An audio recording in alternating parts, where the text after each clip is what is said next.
in the day when we were sort of a lonely voice and it wasn't a common activity. But we at Project for Public Spaces have been doing placemaking for, it's going to be soon 50 years. Next year, we're actually celebrating our 50th anniversary. And we've been working with communities to create lively, vibrant public spaces all of this time.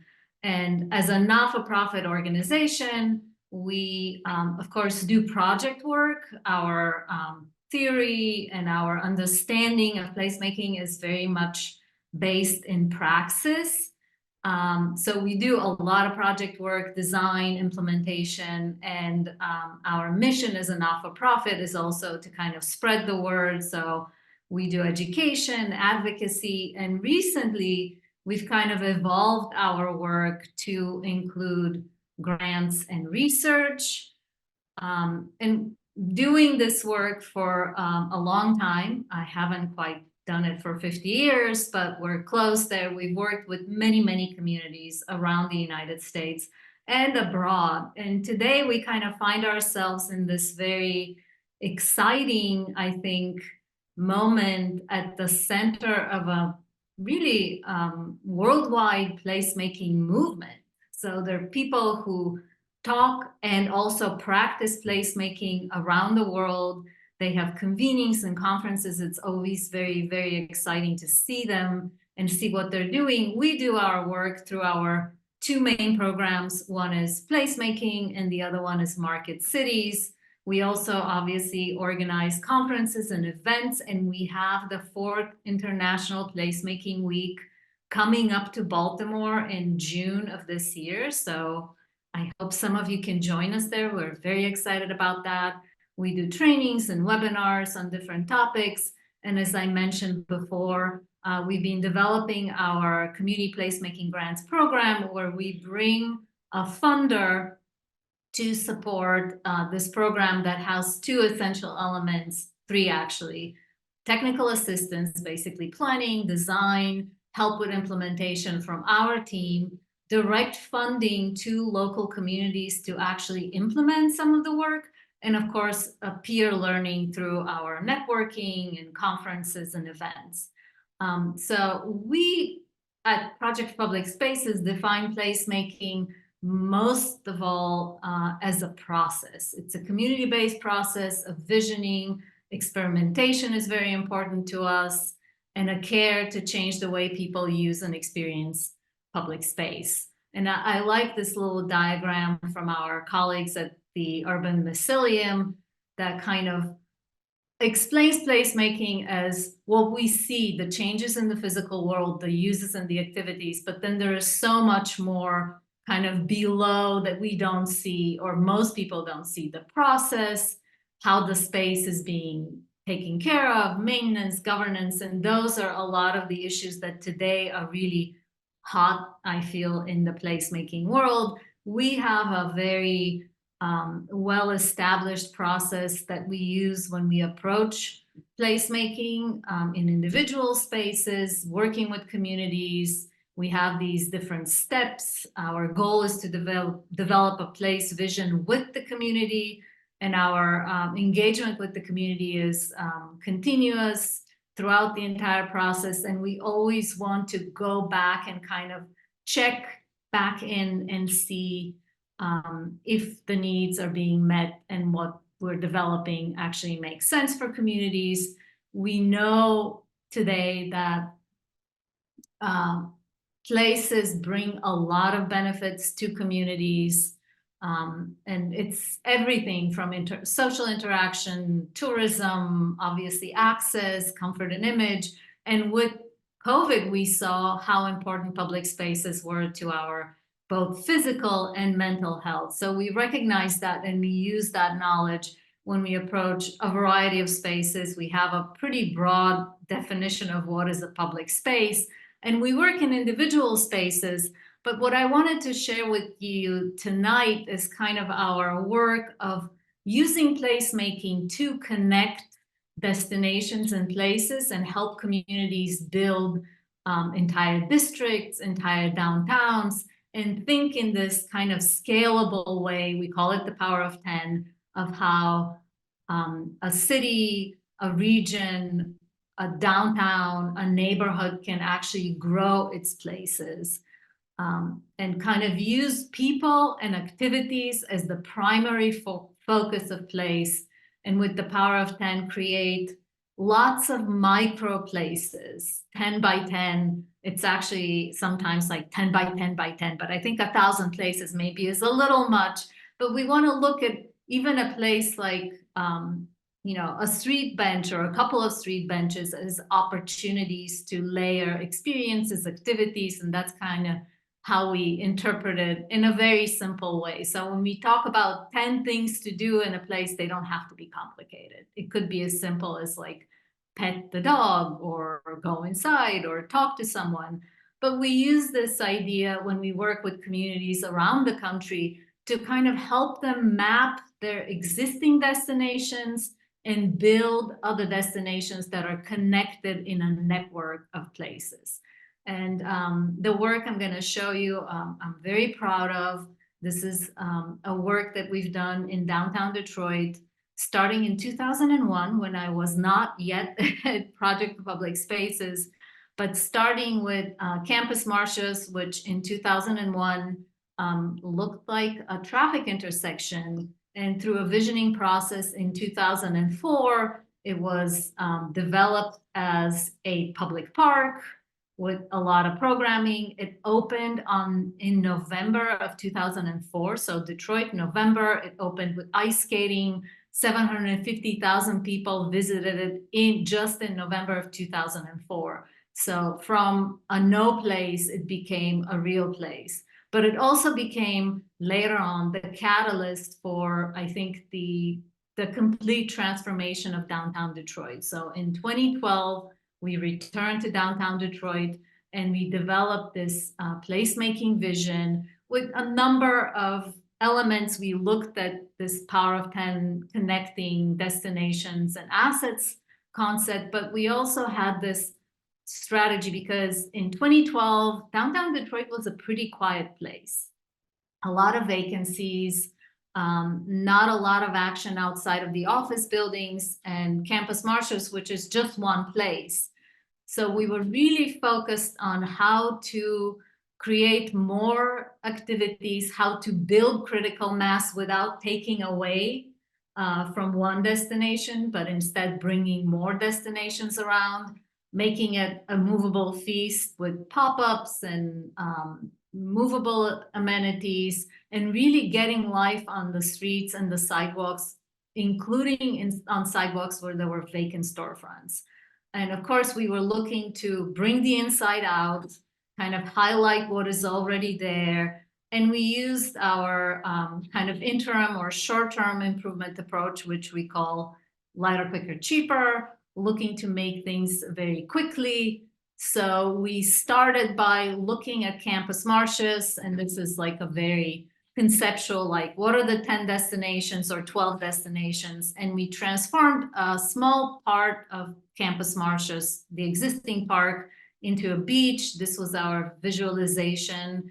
And very quickly, we built it with some local support. And of course, the local partners, the Downtown Detroit Partnership, did a lot of the work. But it was really about like, can we make this a more usable space? And here it is in the summer of 2013. So only 6 months after we developed the plan, it was an active space with a lot of people coming and using it. And this is the same place just 2 years ago, well, right before the pandemic. So in 2019. So it's still there, even though it was intended to be really there for a short period of time. And it kind of spread, and that's how we were looking at the other destinations. So we looked at Cadillac Square, and this is kind of a long-term visualization with some buildings that are not there yet, or maybe never will be. But we also looked at short-term concepts, again, for this space and how it can be activated. We started with the idea because everybody was, of course, excited about food trucks and portable food. And you see in this photo that they're actually huts because the city of Detroit did not have a commissary kitchen, and thus food trucks were actually illegal at the time. So while the city was working all of these elements of permitting and how to allow these things to happen, the space was kind of slowly developing with the food trucks, as you can see it here, and programming and basketball courts and markets. This is a winter market. Here they reused the same huts for a summer market, which was a little harder because it's a greenhouse and it gets hot, but a lot of experimentation. And we looked beyond Campus Martius and Cadillac Square onto the Woodward Esplanade and really collaborated with the local partners to bring those elements outside, even simple things like furniture, places to sit, activate corners for special events, fire on the sidewalk. I know Harvard has been doing that too, but it's not easy to convince cities to do that. And even looking at indoor places and how they can be used and what they can contribute to become lively. And this is the lobby of a big office building, so not natural for a store. Now they're very good at this, but really looking at the Esplanade and adding elements to it. Eventually, the light rail came and they got their Shake Shack. Shake Shack was a big ask in downtown Detroit at the time. And then we looked at other places that connected that are literally a couple of blocks away. This is Capitol Park. Again, we looked at ways to transform it, and we came back a couple of times with ideas. And this is a 2019 look, and I know the park is still changing and they're adding new elements. This is Grand Circus, which is kind of at the top of Woodward of the downtown area. And we looked at longer term concepts and some shorter term ideas. The light rail arrived there.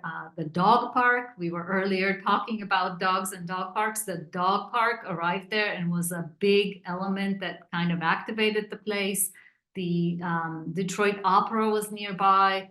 So programming happened. So that is how we used a lot of these elements in our concept of the power of 10 to pull these places together in a way to activate the sidewalks, bring more life there. And of course, we know Detroit was not built in a day, and it wasn't just through placemaking or lighter, quicker, cheaper improvements that it has changed. There's been a lot of long-term, very significant investments in downtown Detroit.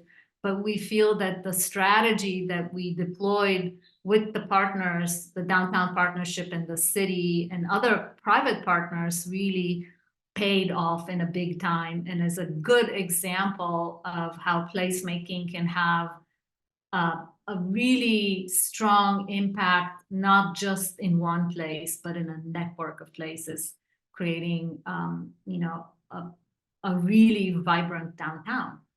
So that's it from me. Thank you.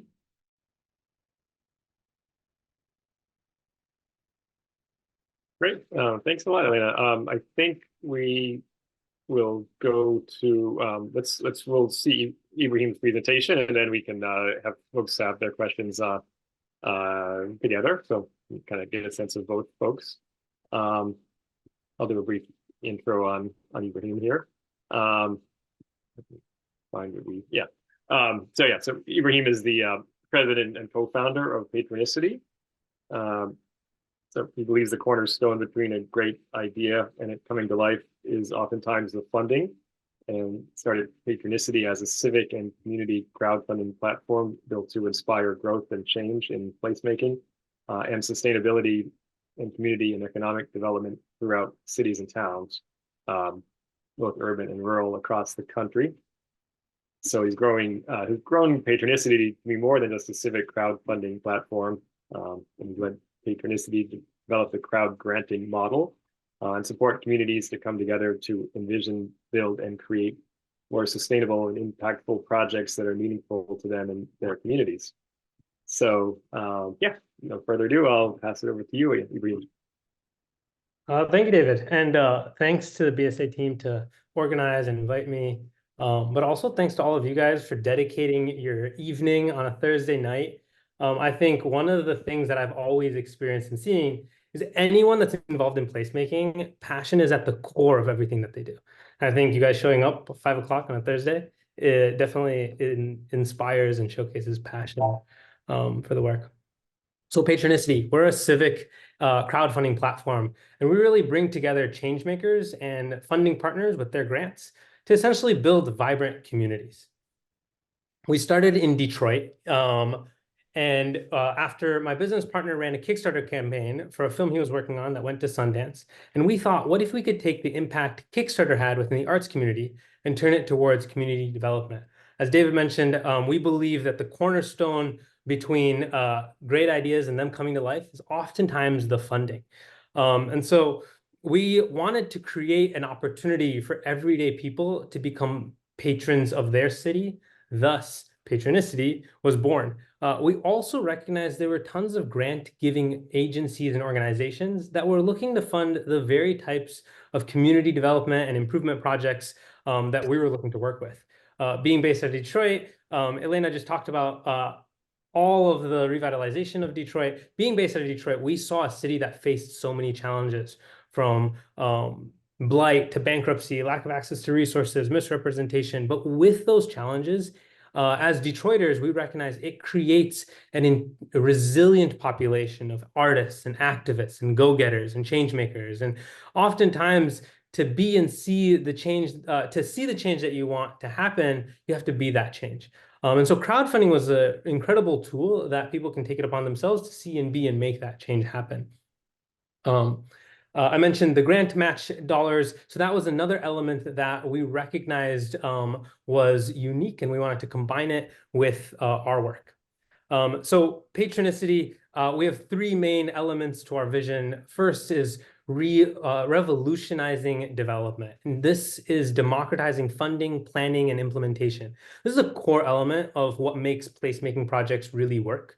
The second piece is transformation of communities. And for us, it's by harnessing the power of crowdfunding and crowd granting.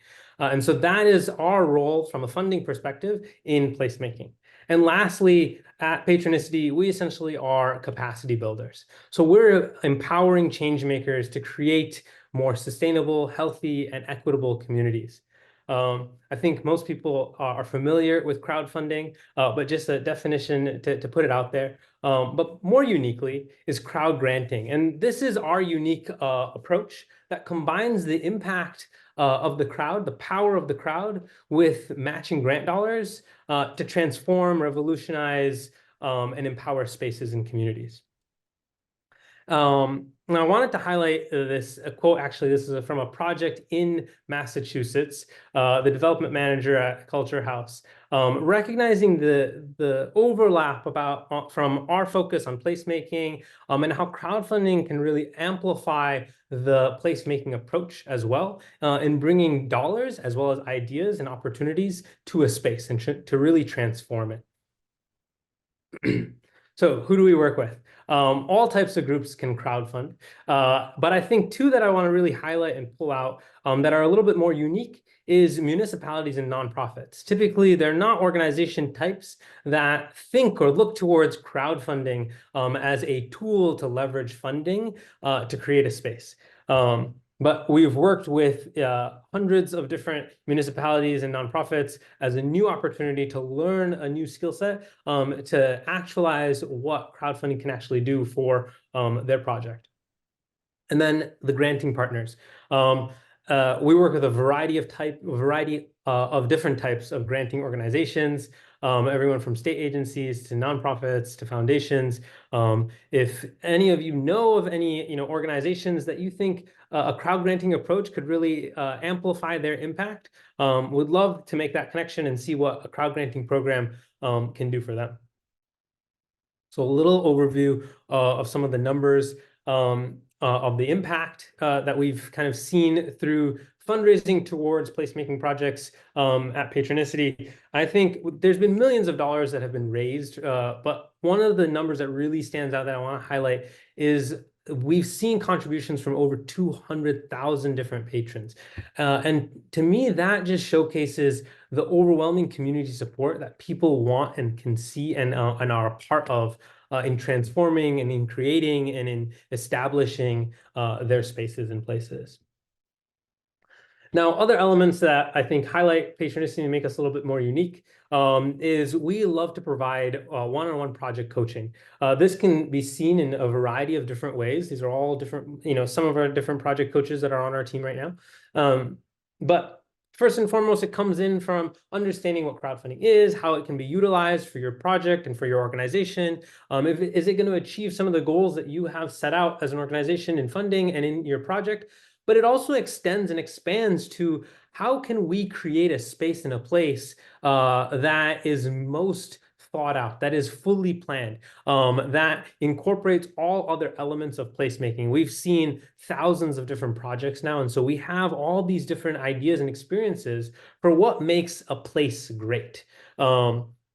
What are elements that are going to make it unique? How do we identify what questions we need to be asking, not only ourselves, but also the communities on what do they want to see? What is important to incorporate into these spaces and places?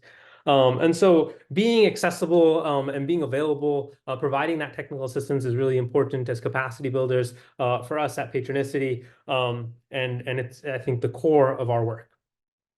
Now, I'm going to highlight a couple case studies. The first, depending on my time, the first is the corner spot in Ashland, Massachusetts. Shout out to Julia. I think she's here. She was a part of this project as well. The corner spot. So the need, where did the need come from in this project? They saw a recent closure to a local diner in the community of Ashland. And so the community was really looking for a downtown place to cultivate community, essentially create a hub in their main street. And they were looking for some space to draw people into the downtown, to patronize small businesses, and really to give neighbors a sense of community. Now, when we came together, we thought, how do we make this place unique? And I think the first element of placemaking is recognizing the different voices that are going to be a part of that space and incorporating those voices from the very beginning of the planning. And so working with them to figure out and to include different groups. So the corner spot actually was planned by a group of engaged residents, business owners, and town staff. And it was really looking to create an enjoyable gathering space for folks across the entire region. Now, the other element to placemaking is making it unique and ensuring that the elements of this space address the needs of that community. So a space like this, a plaza, you're going to see them, or a corner spot or a little local community hub. You can see this in tons of different communities. But what it looks like in Ashland, Massachusetts is going to be very different than what it looks like in Detroit or what it looks like in a neighborhood in Boston or Salem, Mass, for example. And so they recognized what are the elements that they have. They have this location. They also had a small shed that they wanted to convert into a retail space, which served as a low-cost and affordable way to provide commercial activation within this space. And this space actually allowed area businesses to start to test the Ashland market to see if they might want to explore opening up a full-time establishment in their downtown. Bigger cities may have access to public markets or different spaces that allow small businesses to test this, but different communities may need to be able to develop this. And so thinking about that, recognizing, incorporating the business owners, incorporating town staff, incorporating residents into this ideation helps create a more well-rounded project that's most unique to the community that it serves. And then the components. I think there's another element of placemaking that makes it really unique, and that's really important when you're developing the spaces for the communities that you're working within. So this project had custom-made tables and chairs from a local craftsperson. And I think there's two elements here that I love. One, custom, so it's not something you're going to find everywhere. But two, also working within the community to create something and connecting back with someone who works in that community already, an artist and a craftsperson.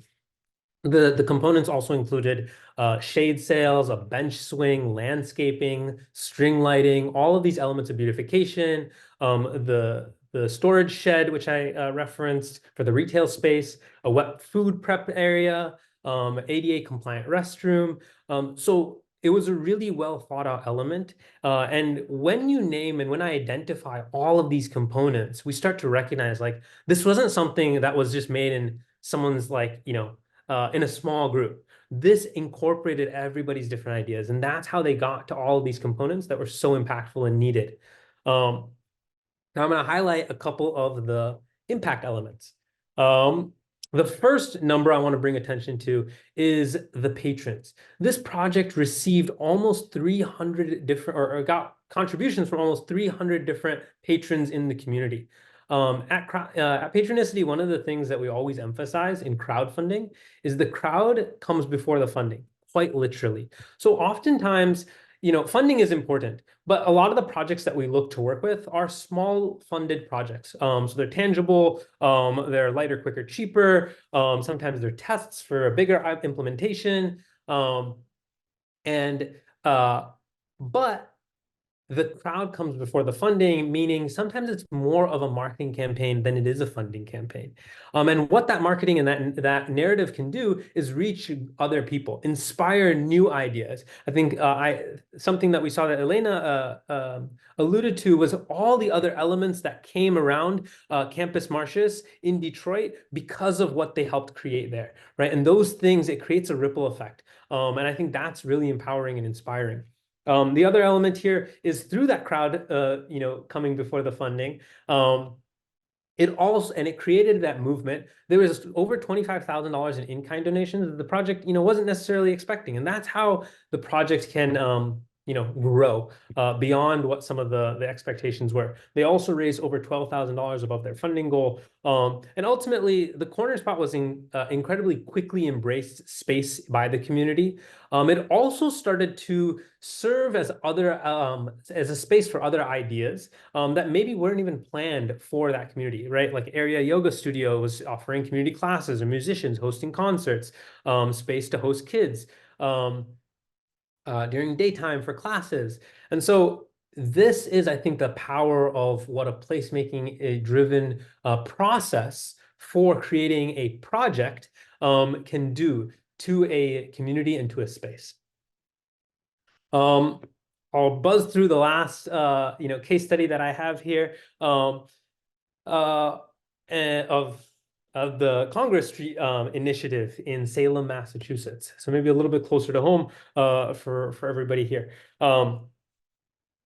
Now, the initiative to revitalize Congress Street was aimed to utilize art, design, and interaction to not only create like a beautiful, thriving commercial district, but also incorporate elements of neighborhood engagement. They didn't want to just beautify like a corner spot or a historic corner, I mean. They wanted to have another space that neighbors can come, very similar to the corner spot, actually. And so the residents or the plan and the process to revitalize Congress Street involved 4 main placemaking installations. And it was really to activate the corridor at a number of key locations. And it incorporated public art, traffic calming, and parklets. And so these changes were really aimed to provide that outdoor space and access to residents and visitors. And also to create more pedestrian-friendly spaces and places. I think we saw the emergence of so many pedestrian-friendly spaces with COVID. When indoor spaces were shut down, we went to the outdoors, and we had to create and adapt our neighborhoods and towns. There was tons of closed streets. Hopefully, we're seeing more of them continue as COVID is kind of, more of a thing of a past. But at the same time, we are seeing some of those, being rolled back. And so these are challenges that we want to continue to push against, but really see if we can showcase the impact and the value of these places and spaces. The other element that the Revitalize Congress Street initiative was really working on was also creating the groundwork for long-term infrastructure improvements. And I think this is one of the other things I was alluding to with some of the parklets or some of the COVID installations that are sometimes being rolled back with closed street plans. But it can prove as a model for what can actually possibly be here. those things, sometimes a neighborhood, a town, a city government needs to kind of see that test in process for them to make those decisions and vote on those changes to create a temporary space into a permanent space. Lastly, those elements, the components of this space that I want to highlight that really strive on that last element of placemaking. Also very similar to the corner spot, were the designed parklets that were custom designed for this project. They also included artistic seating and spaces, colorful crosswalks, and a warm, welcoming public art plaza. Again, this space very different from the corner spot space, but also unique to the needs of the residents and the communities and the businesses in Salem as opposed to Ashland. And I think that's what makes placemaking projects so unique and so impactful, but also so important. I'm going to skip some of this impact and open it up to our next step with questions. But thank you guys so much. I really appreciate it.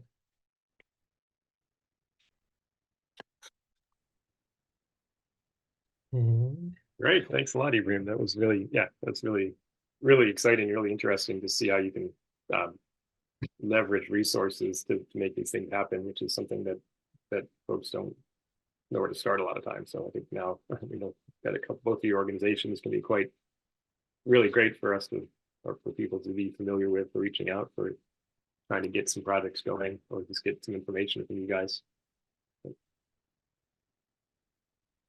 So yeah, I had a couple of questions that I was going to raise. So maybe I can kick it off, and then whoever else can feel free to jump in and ask folks any questions for them as well.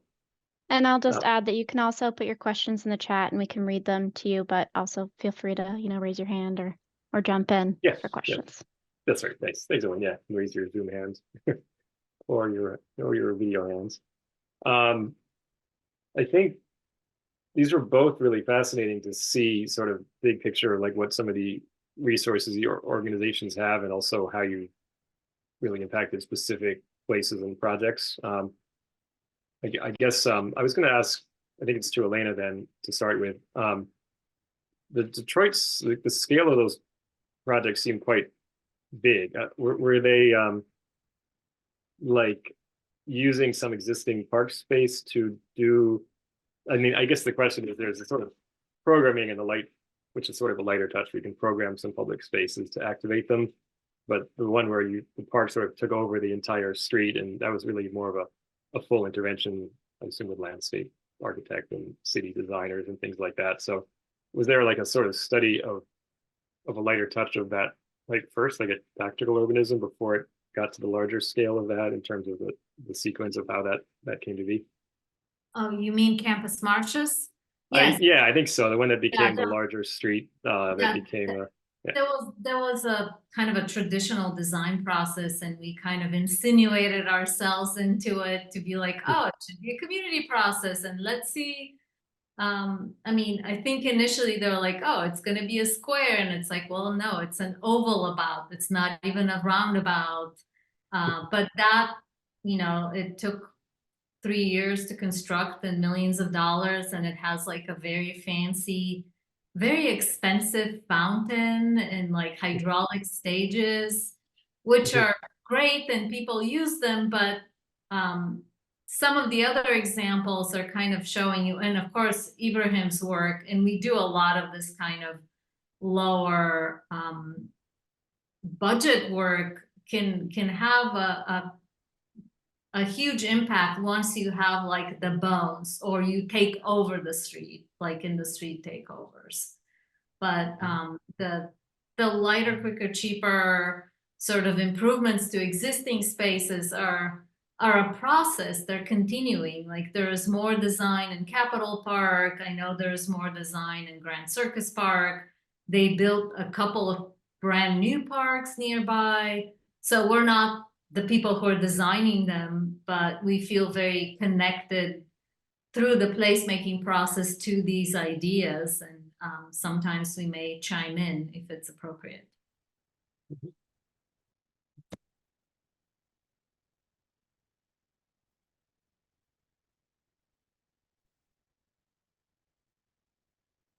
Yeah, it looks like there's one question in the chat we can go to for Ebrahim. I can read it for everyone. From a municipal lens, if the project sits on town property, how are the funds accepted into the city coffers, or is it a not-for-profit that organizes and manages the space? Typically, so this is Alice. She's the grant coordinator, and my town cannot crowdfund. How do you handle that, like a public-private partnership?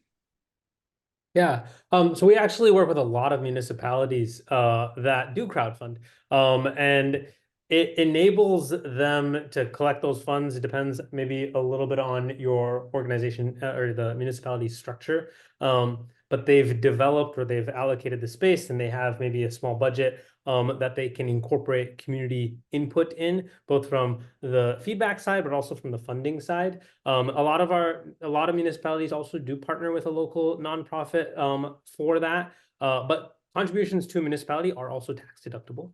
There's a clause in the I don't know the actual code, but there is a code that we have so contributions there are tax deductible, which really I think makes a great case for municipalities to utilize crowdfunding or fundraising in any way. But it's not often a thing that municipalities, I think, seek out to do right off the bat. Okay, thank you so much. I appreciate that. Yeah, we have a similar experience with our community placemaking grants because we're bringing funds from other funders, different funders, and municipalities sometimes are a little more, the processes are a little more complicated for them to accept the funds. I'm currently working with a municipality that has to actually, city council has to vote to accept the grant. But usually Right. when people are on board and excited about it, they can do it, right? Or they can find an appropriate local partner that's very connected to the place that can be the recipient. Right. Thanks.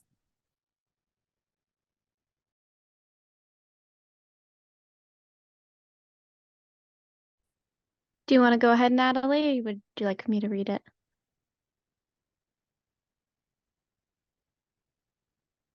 Oh, you're muted. Go ahead. Sorry, I was muted. Make sure my kids weren't gonna have some noise. Yeah, so I kind of wrote out my thoughts. So for either speaker, just wondering how these placemaking projects continue to be managed once you've helped them to be funded and set up so that they kind of can continue and be there for the city to enjoy. How does that typically work for, I guess, each of your organizations? How do you help set that up? I'll jump in first. Sure. It varies from different project to project. Sometimes they have a plan already, or sometimes we'll talk to them about how to create this plan. I think one of the things that we have seen from crowdfunding is you created already a network of people that were financially invested. Our platform also has the option for people to select to volunteer as well. So they have a tool that they can go back to a donor or volunteer base to say, hey, we have this initiative coming up, or we want some planning for this. And it builds in almost a sense of, community sustainability within the space. But outside of that, we also, depending on where the funding is coming from, if there's a grant involved, coordinating with the project to understand what the future scope is for everything from maintenance to also planned programming. There's a variety of different factors that come into play, but it's a kind of case-by-case basis. Yeah, it's very similar in our practice. Like Ebrahim was saying, whenever the community is involved, there's more volunteers. What we also do at Project Public Spaces, we would work with the local partner to develop a management plan.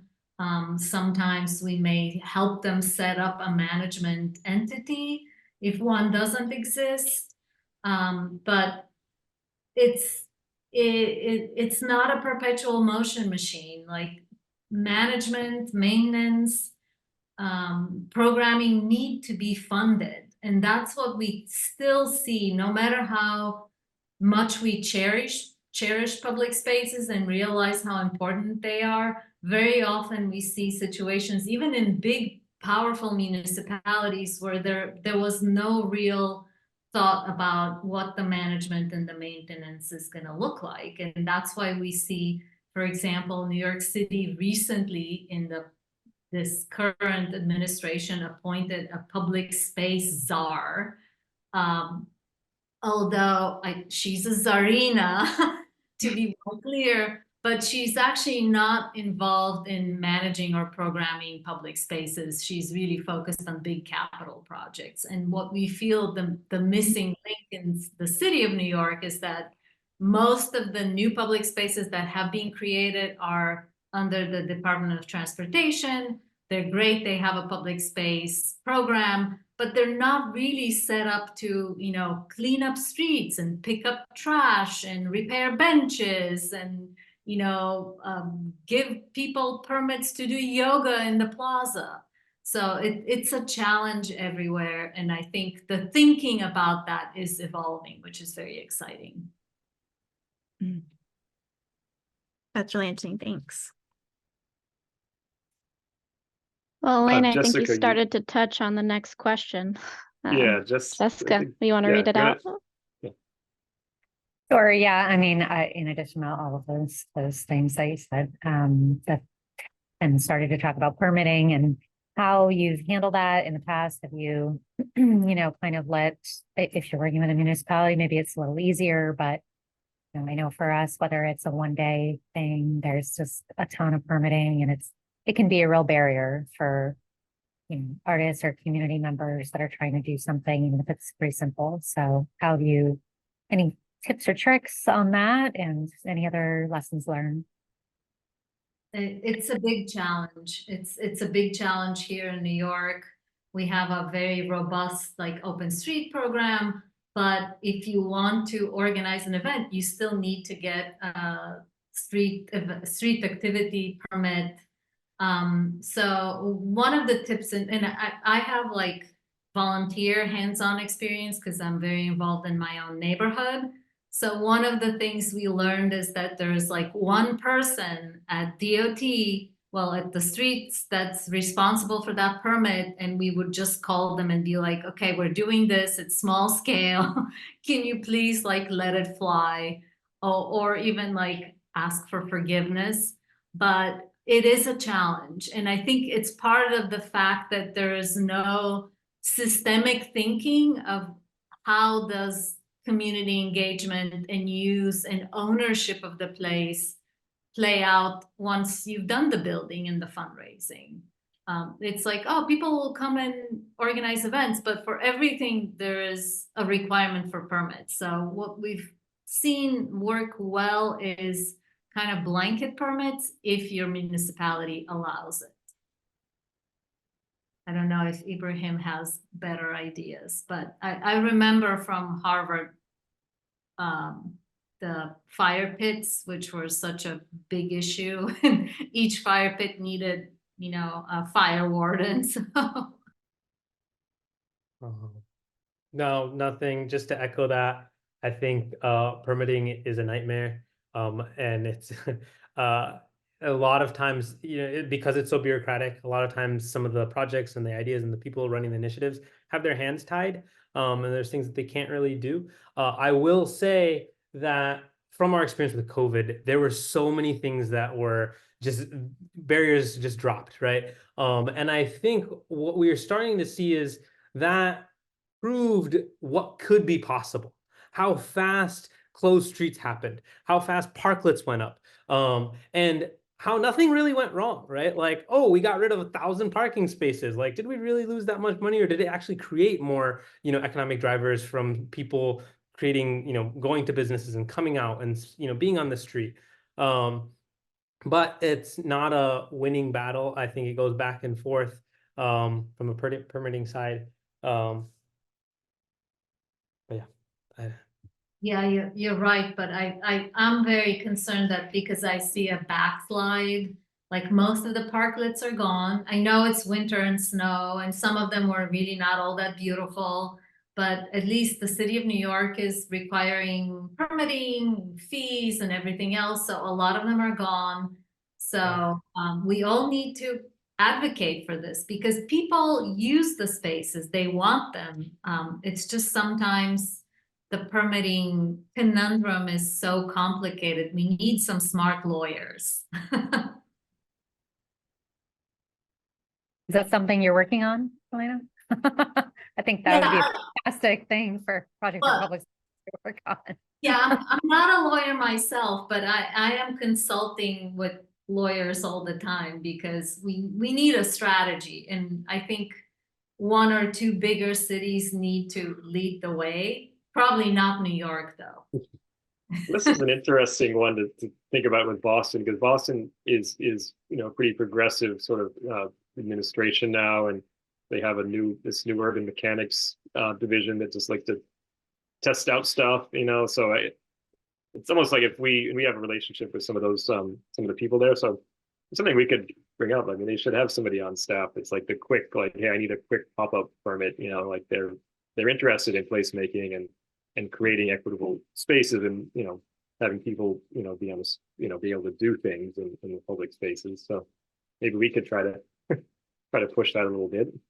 They actually do have some great programs similar to what you were talking about, Elena, where any neighborhood can close down their street, it's like through a certain program. I think it's like a variation of open streets, and then they have another variation of open streets they're working on, and then they came out with something for the parklets right before the pandemic that I don't think they got to see all the way through, unfortunately.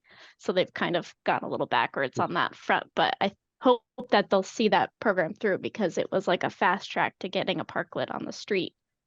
But then they just opened it up to everybody, and now they're finding they want more regulations after that, I think. So, yeah. But we have another question, so we should get to that before we end. Daniel, do you want to read it out, or you want us to read that out? I will take silence as we'll read it out. Hey guys, do you guys have any good examples of placemaking projects that showcase green technology in like a really meaningful way? And if you don't, do you have any that serve as a means of civic engagement for political processes so the city can take it and run with it? Say like, oh, thanks for building this. We're glad that it's grassroots. It's ours now, and we're going to use it to run basically how we do things so that we can be more grassroots. We'll jump in, I guess, for the first piece. There's a variety of different ones that have, I think, green infrastructure or elements, from solar panels to different elements. It really kind of varies. I think it's something that a lot of projects aspire to, but it's also cost prohibitive, right, and restrictive. So I think those are the two challenges with that. But sustainability is a really big piece. Yeah. Elena. To second what Ebrahim was saying, like everybody always wants to have green technology on site, and right now, at least in those smaller projects, it's not really affordable. But we've seen some interesting work around like providing cooling centers in city parks throughout New York City. We did a study. There's a couple of different bigger organizations and design firms that were really into it. They added like fans and misting lines in parks in lower income neighborhoods so people can come and cool off.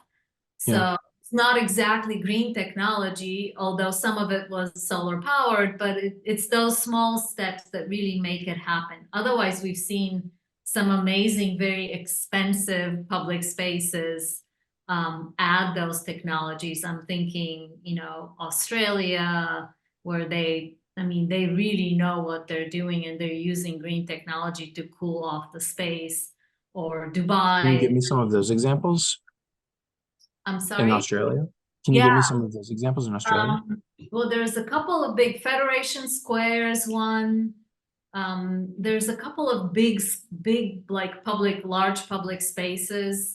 and they used like underground cooling to cool the space. Cool. But it was a giant investment before the Olympics, basically. Mhm. Okay. I can drop some links later on. I don't have them at my fingertips, but Sure. but obviously with the engagement, most of the open streets that I know of everywhere are happening with community support. Like the city municipalities would not want to put their necks out if the community is against an open street, if they want cars and traffic and parking. So we see that a lot, that there is actually community support, and that's the best way to make these things happen. In my neighborhood, we actually demapped a street to turn it into a public plaza and add it to the park. And because of the community support, obviously the local politicians supported it. Yep. They were able to secure some funding from city council. So again, what the work that Ebrahim, Patronicity, and other crowdsourcing groups are doing is tremendous, because every politician worth their salt, when they see that there's like 5,000 people or 300 people supporting this, will think about it more carefully and will support it potentially.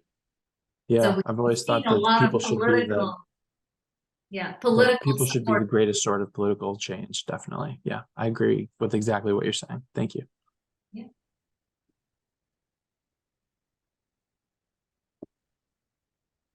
Great. Well, thanks a lot. Well, I guess I think we're getting right to the end of our session here. So thanks everybody for attending this, and we feel free to reach out to me and Emmeline if you have further questions or want to engage with us at the BSA Placemaking. And I think Elena and Ebrahim are also available if folks have questions or want to reach out directly for specific questions for projects or other placemaking tips. They've really done, have a lot of experience in this, so I think they're really a great resource. And thank you both for taking the time to present with us today.